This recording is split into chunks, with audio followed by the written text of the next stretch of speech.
Good evening my dear scientist, how are you all? कैसे हैं आप सब लोग? First of all, welcome to your channel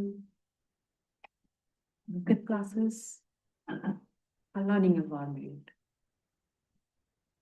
जैसा कि आप सब लोग जानते हैं, क्या हम लोगों ने अपना साइंस का जो क्लास 7 का फर्स्ट चैप्टर है, the ever evolving world of science, इसको बच्चा हाफ चैप्टर हम लोगों ने पढ़ लिया था अपनी पिछली वाली वीडियो में। और उसका जो रेस्ट पार्ट है, जो बचा हुआ पार्ट है, वो हम लोग आज पढ़ेंगे। हम लोगों ने अपने पिछले पार्ट में पढ़ा था कि हम लोग ये जो क्यूरियोसिटी बुक है, इसके अंदर हम क्या क्या पढ़ेंगे। ये जो कंप्लीट चैप्टर है आपका, इस चैप्टर का जो मेन मोटिव है आपकी बुक के अंदर रखे जाने का, वो सिर्फ इतना है कि आप माइंडली इस चीज के लिए प्रिपेयर हो सको कि आप इस बुक के अंदर क्या क्या सीखने वाले हैं। भाई, जैसा कि इस बुक का नाम ही क्यूरियोसिटी है, तो जब तक आपको ये नहीं पता होगा आप इस बुक के अंदर कुछ नया सीखोगे, कुछ नए नए तरीके हम करेंगे, तब तक क्यूरियोसिटी जगेगी कैसे? और जब क्यूरियोसिटी जगेगी नहीं, तो फिर हम लोग साइंस को आगे पढ़ेंगे कैसे? क्योंकि साइंस के लिए curiosity is the key to science. Science की जो की है वो क्या है? हमारी क्यूरियोसिटी है। तो हम लोगों ने अपने पिछले पार्ट में जाना था, फोटोसिंथेसिस के बारे में जाना था। हम लोगों ने जाना था कि हम लोग टिनी सेल्स देखते हैं किसी लीफ के अंदर, या हम लोग देखते हैं कुछ चीजें, कुछ चेंजेस के बारे में हमने जाना था। हमने जाना था कि हम लोग पता करेंगे कि अपने जो घर के आसपास के मटेरियल्स हैं उनके बारे में। अब हम अपने इस टॉपिक की तरफ आगे बढ़ते हैं। As we know, we then move on and play with some electric batteries. अब हम क्या करेंगे? इसके बाद मूव ऑन करेंगे and play with some electric batteries. हम किससे खेलेंगे? इलेक्ट्रिक बैटरीज से, लैम्प से and wires, to try to find other kind of properties of materials. हम लोग इस बुक को जब पढ़ेंगे, तो आपको पता है बच्चों, हम लोग कुछ एक्टिविटीज करेंगे इलेक्ट्रिक बैटरीज के, लैंप्स के और वायर्स के साथ। आई होप आप में से कई सारे साइंटिस्ट ऐसे होंगे, छोटे छोटे से साइंटिस्ट हैं हमारे, वो सेल से लगाकर कभी कोई छोटी सी मोटर चलाते होंगे। करते हो आप लोग? ऑब्वियसली किसी ने जरूर किया होगा। यार, दो तार मिला के देखे, देखते हैं ये बल्ब जलता है कि नहीं जलता है, करंट आता है कि नहीं आता है। हालांकि ये जो एक्सपेरिमेंट्स हैं, ये आप लोगों को अपने टीचर के गाइडेंस में या फिर पेरेंट्स के देखते हुए ही करने चाहिए। क्योंकि बच्चा, जो इलेक्ट्रिसिटी के हमारे एक्सपेरिमेंट हैं, समूह कई बार वो हम लोगों के लिए हार्मफुल भी होते हैं। बट यहाँ हम बिल्कुल सेफ तरीके से, जब हम अपनी बुक पढ़ेंगे तो सेफ तरीके से पढ़ेंगे। अब मेन चीज है, हम लोग ये एक्सपेरिमेंट्स करेंगे क्यों? क्योंकि on the behalf of electricity भी हम जो मटेरियल्स हैं उनकी कुछ प्रॉपर्टीज को जानते हैं। जैसे आप लोग कुछ मटेरियल यूज करोगे जिनमें करंट आएगा, जहां करंट हमारा फ्लो होगा, कोई तो क्वालिटी है उस मटेरियल में, in compare to that material जिसमें कि करंट जो है फ्लो नहीं हो रहा। फिर हम उनकी अलग अलग क्वालिटीज को जानेंगे उसी बिहाफ पर। और ये सब हम कब करेंगे? जब इसके बिहाफ पर अपने चैप्टर्स को रीड आउट करेंगे। What kind of material do we need to make a lamp glow? अब एक लैंप को ग्लो करने के लिए, ग्लो करने का मतलब है क्या है? चमकाना, यानी कि उसके अंदर जब इलेक्ट्रिक लाइट जाए तो वो जल जाने से हमारा सेंस है यहाँ। तो हमें किस टाइप का, किस तरीके का मटेरियल चाहिए? कोई मुझे बताएगा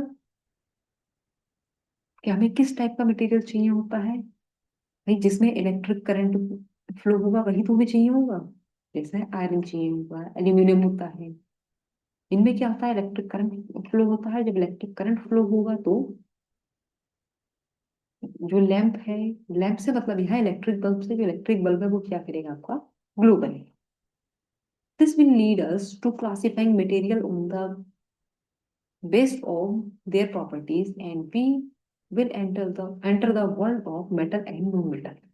जब हम इस तरीके का स्टडी करेंगे, तो फिर हम एंटर कर जाएंगे मेटल और नॉन मेटल के वर्ल्ड। अब मेटल एंड नॉन मेटल जानते हैं आप लोग? क्या चीज मेटल है, क्या चीज नॉन मेटल है?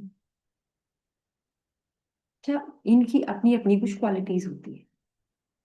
जैसे मेटल में वो चीजें आएंगी बच्चा जिनमें या तो इलेक्ट्रिक करंट जाता हो, या क्या होता हो उनको, अगर हम मान लीजिए कभी किसी थोड़े से किसी चीज से चोट लगे तो उनकी चादर बनाई जा सकती है। ऐसा ना हो कि वो टूट जाए, अपनी एक चमक भी कुछ में मिलेगी आप। इस तरीके की बहुत सारी क्वालिटीज आप पढ़ोगे जो मेटल में। मेटल में आता क्या क्या है? मेटल में आता है आपका जैसे आयरन हो गया, कॉपर हो गया, और आपका क्या आ जाएगा, एल्यूमिनियम हो जाएगा, सिल्वर हो जाएगा, गोल्ड हो जाएगा। ये सब के सब हमारे किस में आते हैं? मेटल में आते हैं। दूसरे नॉन मेटल। नॉन मेटल कैसे होंगे? ऐसे जिनमें कि इलेक्ट्रिक करंट फ्लो नहीं होता। जैसे अभी आप अपने आसपास देख रहे होंगे, अगर आप यहाँ कोई आयरन का सामान देख रहे हैं तो वो क्या है? वो मेटल है। और यहाँ नॉन मेटल में क्या है? जैसा आपकी कोई प्लास्टिक की चीज, वो क्या है? हमारी नॉन मेटल। क्योंकि उसमें ना तो इलेक्ट्रिक करंट जाता है, ना ही आपका जो है, अगर हम उसको किसी चीज से चोट करते हैं उसकी चादर नहीं बनती बच्चा, वो टूट जाएगी। तो इसको हम जो अपना डिटेल में पढ़ेंगे वो कब पढ़ेंगे? जब हमारा मेटल और नॉन मेटल वाला चैप्टर रीड आउट होगा। We know from our experiences that a torch battery run out eventually and it can't be used again. आप सब लोगों के साथ कभी कभी ऐसा हुआ होगा, टॉर्च यूज करते हो सब लोग, ऑब्वियसली करते होंगे। तो जब टॉर्च यूज करते हैं बच्चा, तो कई बार कि उसकी जो बैटरी को रन आउट हो गई, यानी कि उसने जला बंद कर दिया, और इसको दोबारा से यूज नहीं किया जा सकता। एक ऐसी टॉर्च आपके पास है, मान लो जिसकी बैटरी रन आउट हो गई, उसको अगेन चार्ज नहीं कर सकते। We will explore what kind of change happen around us. इस तरीके का जो चेंज है उसको हम क्या कहेंगे बच्चा? जिसको हम दोबारा वैसा नहीं कर सकते, उस चेंज के बारे में भी अपनी बुक में पढ़ेंगे। अभी मैं आपको जस्ट एक ओवरव्यू दे रही हूँ इस चैप्टर में। जब हम अपने आगे के चैप्टर्स पढ़ेंगे तो हम उसके थ्रू कुछ एक्सपेरिमेंट्स भी किया करेंगे। और कुछ चीजें ऐसी भी हैं जो हम लोग अपनी फिफ्टीज के थ्रू पढ़ेंगे। कुछ ऐसे कॉन्सेप्ट रहेंगे जिनको मैं समझाने के लिए हो सकता है आपको शॉर्ट का सहारा हो, वहां शॉर्ट में मैं उसको क्लियर करूँ। तो इस टाइप के जितने भी चेंजेस जिनको हम रिवर्स नहीं कर सकते उनको हम क्या बोलते हैं? Irreversible change. And some changes can be reversed and other can't be reversed. और जितने चेंज, कुछ चेंजेस ऐसे हैं जो रिवर्स किए जा सकते हैं, जिनको हम रिवर्स कर सकते हैं। मतलब फ्रीज डाउन हुई थी, हम लोग वापस चार्ज कर ली। रिवर्सिबल बैटरी का सबसे अच्छा उदाहरण बच्चा आप लोगों का मोबाइल फोन है। ऐसा थोड़ी होता है एक बार मोबाइल फोन की बैटरी अगर डेड हो गई तो उसको हम चार्ज नहीं कर सकते, हम उसको चार्ज कर सकते हैं। और अगर चार्ज कर सकते हैं तो ये कैसा चेंज है? Reversible change. इरिवर्सिबल कैसा वाला है? जिसकी बैटरी एक बार खराब होगी और हम उसको अगेन चार्ज नहीं कर सकते। जैसे अगर मान लीजिए आपने फ्रिज में पानी रखा था, फ्रीजर में रखा उसको, थोड़ी देर के बाद आप अपना फ्रीजर खोलेंगे, वो क्या हो जाएगा? बिल्कुल सही सोच रहे हो, आइस में कन्वर्टेड मिलेगा। अब उसके बाद में आपने उसको निकाला और बाहर रख दिया। जब आपने पहले यूज किया था क्या था वो? पानी था। पानी से उसने एक चेंज लिया और वो आइस में कन्वर्टेड हो गया। अब थोड़ी देर के बाद जब आपने उसको फ्रीजर से बाहर निकाल के रखा फ्रिज से, तो आप देखोगे धीरे धीरे वो दोबारा से मेल्ट हुआ, और मेल्ट होकर क्या बन गया? पानी बन गया। आप मुझे कमेंट बॉक्स में बताएंगे कि ये पानी का जो बर्फ बनना और बर्फ से फिर पानी बनना, ये रिवर्सिबल चेंज है कि नॉन रिवर्सिबल? और आप रिवर्सिबल चेंज का एक एग्जाम्पल भी मुझे कमेंट बॉक्स में बताएंगे। क्योंकि लर्निंग के लिए इंटरेक्शन बहुत जरूरी है, और इंटरेक्शन तभी होना है जब आप लोग कुछ क्वेश्चंस के आंसर्स मुझे बताएं। जैसे जैसा आप देखो यहाँ देख रहे हो इन बच्चों को, ये कुछ बच्चे बैठे हैं, क्या करते हैं ये, कैंडल जल रही है। अब ये जो कैंडल जल रही है, क्या होगा ये, मोम धीरे धीरे क्या होगा है, मेल्ट होगा। जब मोम मेल्ट होगा यहाँ से, तो मोम का मेल्ट होना क्या है, किस तरीके का चेंज है, रिवर्सेबल की नॉन रिवर्सेबल। ये भाई किस चीज से आइडिया लगाओगे आप, रिवर्सेबल है कि नॉन रिवर्सेबल। आप आइडिया लगाओगे किस चीज से, तुम दोबारा से मोमबत्ती बना सकते हो इससे। और इसी मोम को भाई तुम चाहो तुम तो नहीं बना सकते, लेकिन क्या इस पिघले हुए मोम को अगर दोबारा से फैक्ट्री भेजा जाए बनाया जा सकता है। तो आपको आई आई थिंक क्लियर हो गया होगा रिवर्सेबल और नॉन रिवर्सेबल चेंजेस क्या होते हैं। बाकी के हम पढ़ेंगे जब अपना चैप्टर पढ़ेंगे। Batteries run out, ice melt into water. वे बैटरी रन आउट हो रही हैं, आइस मेल्ट हो जाती है वाटर में। फ्रूट्स राइपन, फल पकते हैं। Rock break into pebbles, what kind of changes are these. Battery का रन आउट हो जाना जिसको आप चार्ज नहीं कर सकते, कैसा चेंज है। रिवर्सेबल और नॉन रिवर्सेबल के लिए सिर्फ एक कॉन्सेप्ट याद रखना, और कॉन्सेप्ट हमारा क्या है, कॉन्सेप्ट यही है कि उसको पहले जैसा किया जा सकता है कि नहीं। ऑब्वियसली जिसको हम चार्ज नहीं कर सकते वो कैसा है, इरिवर्सेबल या नॉन रिवर्सेबल। आइस मेल्ट हो जाती है वाटर में, तो ये क्या है हमारा, ये हमारा रिवर्सेबल चेंज है, क्योंकि पानी को बर्फ, बर्फ को पानी बहुत आराम से किया जा सकता है। फ्रूट्स राइपन, फल पक गया, रिवर्सेबल की non reversible.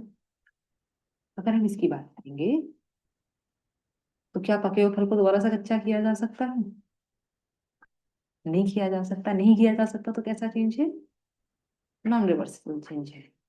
Rock break into pebbles, जो चट्टान थी वो छोटे छोटे से टुकड़ों में, छोटे छोटे से पत्थरों में टूट जाना। रिवर्सेबल की नॉन रिवर्सेबल चेंज, तो ये भी चेंज हमारा कैसा होगा भाई, क्या कर सकते हैं हम उसको वापस से वैसा नहीं बना सकते। तो जब वापस से वैसा नहीं बना सकते कैसा है, reversible change. Some of these happen और happen faster when things are heated.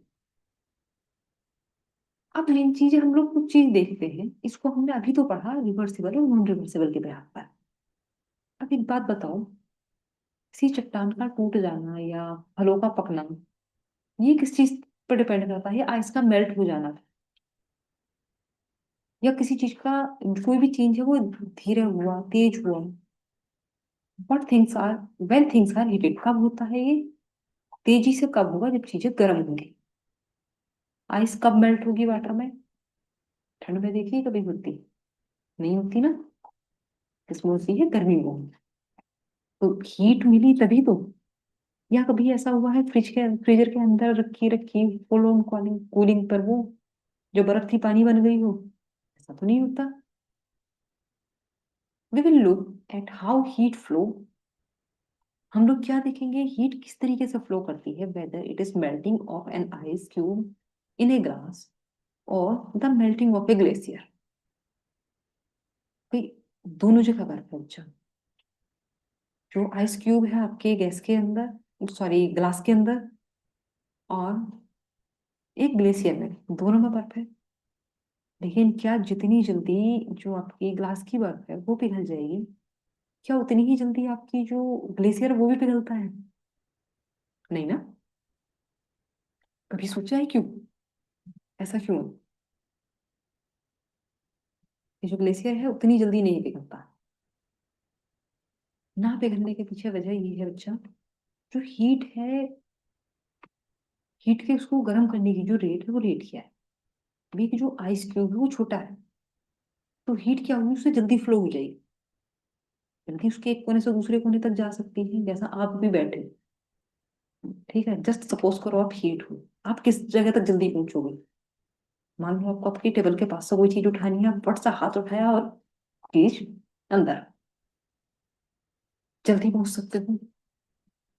अब मेन चीज है, आप हीट हो और आपको जाना है मार्केट, इवन टाइम तो लगेगा।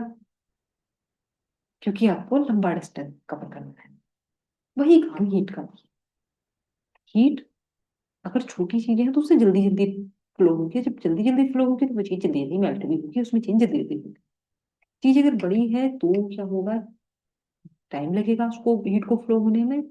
और जब हीट को फ्लो होने में हमारी को टाइम लगेगा तो हम क्या मान सकते हैं कि उसको मेल्ट होने में भी टाइम लगेगा, इसीलिए ग्लेशियर उतनी जल्दी नहीं पिघलते।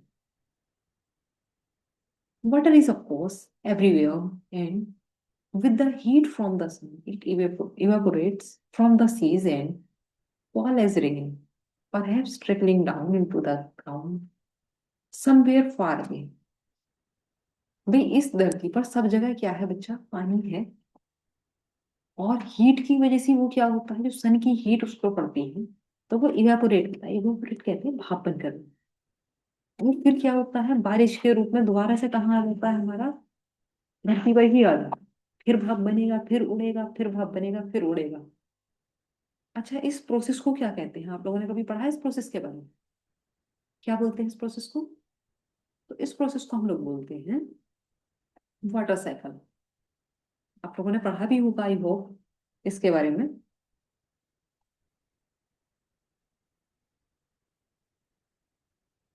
However, it it isn't just changes in matter around us that we see, or hidden changes in water that we don't see। जो चेंजेस हैं वो ऐसा जरूरी नहीं जो हमें दिख रहे हैं सिर्फ वही होते हैं, बल्कि चेंजेस वहां भी होते हैं जहां हम लोग नहीं देख पा रहे। वहां भी चेंजेस ऑकर कर रहे हैं। As we are growing our bodies are changing age. अब ये जो चेंजेस हैं ये भी कितने टाइप तरीके के हैं। कुछ चेंजेस तो बच्चा ऐसे हैं जिनको हम देख पा रहे हैं। जैसे सपोज करो आप लोग, सुबह क्या था बच्चा, सूरज निकला था, दिन में सनलाइट थी हमारी। अभी कहाँ है सनलाइट, है नहीं है। अब क्या है, नाइट की टाइमिंग है। लेकिन इस चेंज को हमने फील किया, इसको होते देखा। जैसे आप और कौन सा चेंज होते हुए देख लेते हो, अभी हम लोगों ने इसका एग्जांपल दिया है।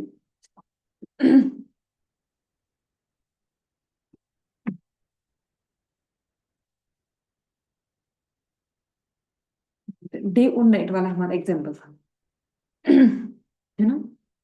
या हम मान लीजिए कोई फूड कुक हो रहा है, हम उसकी चीजों को चेंज होते देख रहे हैं। चेंज होते देख रहे हैं। भाई क्या था ये, पहले राइपन फॉर्म में था, धीरे धीरे ये क्या हुआ है, फलना शुरू हुआ है। अब ये सॉफ्ट होना स्टार्ट हो गया है। ऐसा होता है। तो वो चेंज हम क्या कर पा रहे हैं, हम देख पा रहे हैं। हम पानी को बर्फ बनते देख पा रहे हैं। ये कैसे चेंजेस है जिनको हम देख पा रहे हैं। लेकिन कुछ चेंजेस बच्चा हिडन भी है। जैसे आप बचपन से लेकर इतने बड़े हुए, आपने खुद को बढ़ते देखा? नहीं ना। आपको महसूस हुआ कि आप लगातार लगातार लगातार बढ़ते जा रहे हो। बोले देखो तुम्हारा ये दोस्त बैठा है, अभी इतना छोटा था, धीरे धीरे धीरे धीरे धीरे बढ़ रहा है। लेकिन वो चेंज तो एग्जिस्ट तो कर रहा है वो चेंज। जब वो चेंज एग्जिस्ट कर रहा है हमारे पास में, तो वो कैसा चेंज है बच्चा, वो हिडन चेंज है।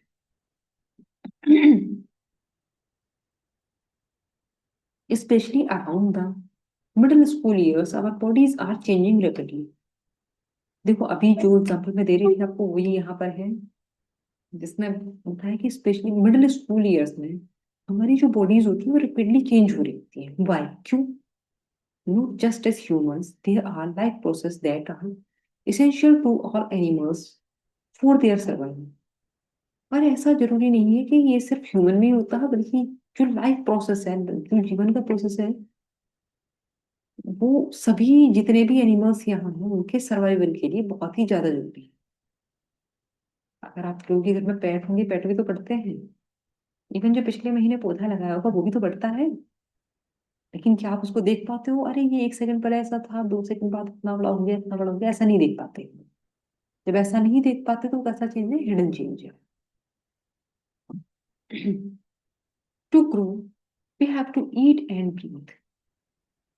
ग्रुप करने के लिए हमें क्या करना पड़ता है? खाना पड़ता है और सांस लेना पड़ता है। Blood has to circulate the nutrients from the food all over the body and so. और जो ब्लड है उस वो क्या करता है? अभी हम लोगों ने खाना खाया, अब मेन चीज है अपने लोगों ने जो भी खाया एक्स वाई जेड, सब्जी खाई, मैगी खाई, पिज्जा खाया, कुछ भी खाया एक्स वाई जेड, वो आपकी बॉडी को एज उस फॉर्म में नहीं मिलेगा। जो क्या होता है, हमारा फूड डाइजेस्ट होता है, उसके बाद जो ब्लड है, ब्लड जितने भी न्यूट्रिएंट्स इससे मिले उनको सर्कुलेट करने का काम करता है बॉडी में। But why animals alone don't plants also need food to grow? अब मेन चीज है, आप लोग हो क्यूरियस माइंड बच्चे, छोटे छोटे से साइंटिस्ट, आप लोग तुरंत सोचोगे भाई क्या ऐसा एनिमल्स को ही चाहिए क्या? ये जो प्लांट है अगर फूड सबको चाहिए तो भी ये कैसे बढ़ रहा है, इसको कहाँ से फूड मिला? How do they grow? They get there, वो अपना फूड कैसे लेते हैं? Do they also breathe? क्या वो भी सांस लेते हैं? हाउ, कैसे? किसी ने देखा है पेड़ों को कभी हाँफते सांस लेते? लेकिन फिर भी कहा जाता है कि जो पेड़ है वो भी सांस लेते हैं, उनके भी कुछ ऑर्गन्स हैं जिनसे क्या होता है, जो रेस्पिरेशन की प्रोसेस है वो भी कंप्लीट कर रहे होते हैं। सनलाइट और क्लोरोफिल की हेल्प से और द हेल्प ऑफ वाटर वो अपना फूड भी लेते हैं अपना, और ये अपने फूड के लिए सेल्फ डिपेंड है, यानी कि ऑटोट्रॉफ्स है। Over the time that life has evolved on our planet Earth, it has figured out how to do this in a beautiful and careful balanced way. Over the time the life has evolved on our planet, यानी कि जब से हमारा जो अर्थ planet है इस पर जीवन है, it has figured out how to do this in a beautiful and careful balanced way. तब से हम लोग देख पा रहे हैं किस तरीके से सुंदर तरीके में और बैलेंस तरीके में ये काम चल रहा है, कि जितनी भी जीवित चीजें हैं वो सबकी सब क्या कर रही है, अपना न्यूट्रिशन ले रही हैं, सबकी सब ब्रीथ करती हैं, सबकी सब ग्रो करती हैं। कुछ की चेंजेस ऐसी हैं जो हम देख पाते हैं, कुछ की चेंजेस ऐसी हैं जिनको हम नहीं देख पाते, लेकिन चेंजेस एग्जिस्ट कर रहे होते हैं। हाँ, but what's time? The clock on the wall और a wristwatch tell us the time and how is it passes? Change का एक तरीका है कि आप देख पाते हो क्लॉक, अगर मान लो क्लॉक हमें टाइम बताती है, लेकिन क्या आप समय को गुजरते हुए देख पाते हो? किस तरीके से गुजरता है? We get prepare to go to school in the morning and are ready to sleep at night. हम सुबह में स्कूल जाते हैं और रात में सोने के लिए तैयार होते हैं। But we have you thought about how we measure time? लेकिन आपने सोचा है हम समय को किस तरीके से मेजर करते हैं? मेजर करना मतलब किसी चीज को नापना। And how fast does something happen? और किस तरीके से, कितनी तेजी से ये सारी की सारी चीजें हमारी होती है। Long before the age of electric clocks, अब जो टाइम है भी, क्लॉक तो आज है, क्या पुराने लोग भी क्लॉक से देखते थे? डिजिटल और इलेक्ट्रो आजकल तो आप लोग ये है कि देखो स्मार्ट वॉच भी, लेकिन एक टाइम रहा होगा जब लोगों के पास वॉच नहीं थी, लेकिन टाइम को वो तब भी मेजर करते थे। Long before the age of electric clocks and digital watch, early humans observed the shadow of object in the sun and used the position of shadow to tell that। वो क्या करते थे, वो चीजों की परछाई से अंदाजा लगाते थे कि परछाई यहाँ तक आ गई मतलब इतना टाइम हो गया होगा। लेकिन वो टाइम एग्जैक्ट नहीं होता, पता लग पाता था हम लोगों को। Light and shadows are not just useful for shadow puppets or to tell that naturally light help us see, and today we have developed a lot of ways to generate light so we can read a book at night। Main चीज है, जो ancient persons थे वो रात में अपने काम नहीं कर पाते थे, रात में नहीं पढ़ पाते थे, रात में उनके पास लाइट नहीं होती थी। लेकिन all thanks to science, science की वजह से क्या है, हमारे पास लाइट है, और लाइट है तो हम लोग क्या कर पाते हैं बच्चा, रात के टाइम पर हम पढ़ पा रहे हैं। अगर लाइट है तो मैं आपको क्या कर पाती हूँ, आपको वीडियोस दे पा रही हूँ। But okay, but more importantly asking questions about the nature. ये स्क्रीन पर दिखने वाला पिक आपको पता है क्या है? अगर किसी को नहीं पता है तो ये क्या है? ये कंपास है। और ये क्या करता है? ये डायरेक्शन बताने का काम करता है। इसकी जो निडल है ऑलवेज आपको नॉर्थ साइड में मिलेगी, और इसकी निडल के बिना पर ही हम बाकी की दिशाओं का अनुमान लगाते हैं। Of light has given us a very deep understanding of universe we live in। जो लाइट है, लाइट हमें हमारे यूनिवर्स के बारे में भी बहुत डीप इंफॉर्मेशन देती है। While we will perhaps learn about it only later, light and shadows are not just limited to things around us at home। भाई, जो लाइट है वो सिर्फ उतनी ही जरूरी नहीं है जितना कि हम लोग बस अपने घर में चीजें देख पा रहे हैं। Even the earth and moon can cast shadow. भाई, जो शेडो समझते हो, परछाई। परछाई सिर्फ ऐसा नहीं है कि आप बचपन में खेलते थे, आपकी बनती थी, या आपके पास रख के सामान की बनती। इवन अर्थ और जो मून है इनकी भी शेडो बनती है, leading to fascinating phenomena of eclipse. जिससे क्या होता है? एक्लिप्स यानी कि ग्रहण की जो घटना है वो होती है। And of course we have day and night that depend on receiving light from the sun. भी लाइट की वजह से हम लोग डे और नाइट इसको फील कर पाते हैं। To understand all of this we need to know how the earth rotates around its axis. जब हम इस चीज को जानते हैं कि भाई जो सन है, सन की लाइट की वजह से दिन और रात होते हैं, तो ऐसा क्यों है? इसी से हमें पता लगा कि अर्थ जो है वो रोटेट करती है।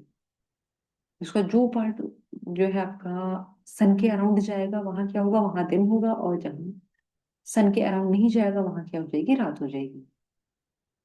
सन के सामने नहीं जाएगा, सॉरी, वहां क्या हो जाएगी? रात हो जाएगी।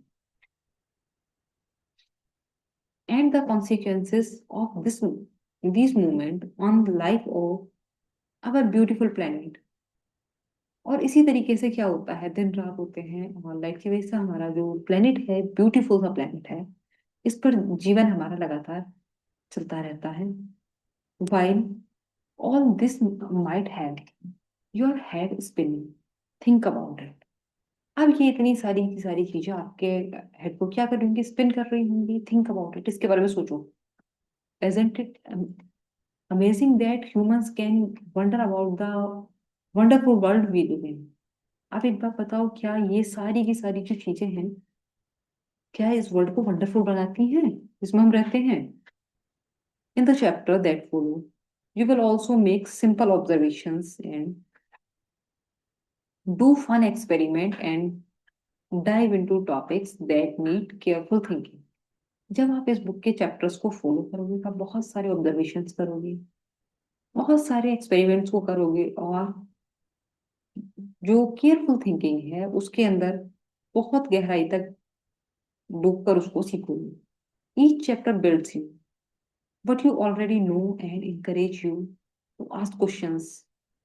तो हर चैप्टर तुम्हें बताएगा जो तुम ऑलरेडी जानते हो, लेकिन उसके बारे में क्वेश्चंस करना सिखाएगा। तुमने वो चीजें देखी होंगी लेकिन तुमने आज तक उस चीज को उस नजरिए से नहीं देखा। अब तुम उस नजरिए से देखना स्टार्ट करोगे चीज को। Each chapter as you will find out, even those experiments that seem to confirm what we think will happen might lead to some additional questions that might need more experiments and more questions। जिस तरीके से हमारी जो thinking है वो बढ़ती जाएगी, हमारे जो क्वेश्चंस हैं वो हमें एक्सपेरिमेंट्स की तरफ, मोर एंड मोर क्वेश्चंस की तरफ लेते जाएंगे। तो स्टूडेंट्स, ये थी आपके जो चैप्टर 1 है उसकी समरी थी। अगर आपको इसका जो बुक वर्क है, सॉल्यूशंस चाहिए, तो आप मेरे साथ कनेक्ट कर सकते हैं। और अगर आपको मेरी पर्सनल क्लासेस भी चाहिए तो मैं आप दिए हुए नंबर पर व्हाट्सएप कर या दी हुई मेल आईडी पर भी कांटेक्ट करके मुझसे कनेक्ट कर सकते हैं। मेरी प्रॉपर क्लासेस आपको जूम से मिल जाएंगी। यहाँ भी आपको प्रॉपर क्लासेस मिलेंगी, लेकिन यहाँ आपको इसके जो नोट्स हैं या जो इसके टेस्ट वगैरह हैं वो मैं यहाँ प्रोवाइड नहीं करा सकती, क्योंकि यहाँ उसको प्रोवाइड कराना पॉसिबल नहीं हो पाता है। तो वो मेरी पर्सनली क्लासेस में आपको मिलता है, जो बहुत ही अफोर्डेबल रेंज में आपको मिल जाएंगी। इसका मैंने कम्युनिटी में लिंक डाला भी हुआ है, जिसमें आपको मेरे कोर्स की कंप्लीट जानकारी दी गई है, तो आप वहां से भी देख सकते हैं। और मुझे कमेंट में जरूर बताइएगा आपको ये वीडियो कैसा लगा। अगर आपको वीडियो पसंद आया तो उसको लाइक करना और चैनल को सब्सक्राइब करिएगा। Thanks for watching. Thank you so much.